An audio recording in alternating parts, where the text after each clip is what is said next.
Hello, আজকে আমি আমার পাড়ার মন্দিরে পুজো দিতে এসেছিলাম।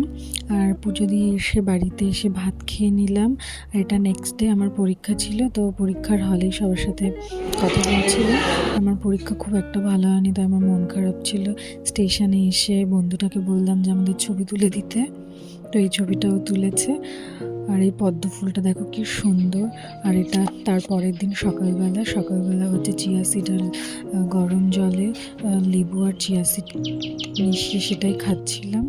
আর দুপুরবেলা মা নিরামিষ তরকারি কী কী রান্না করেছিল সেটা খেয়ে নিলাম, আর দেন পড়তে বসেছিলাম। তারপর দুপুরের খাওয়ার পর একটু ফল খেয়ে নিলাম, আর তারপর বিকেলবেলা রাস্তার দিকে বেরিয়েছিলাম।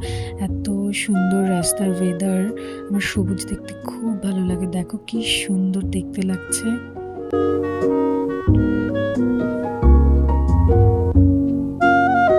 আর এটা হচ্ছে ড্রাগন ফল। আর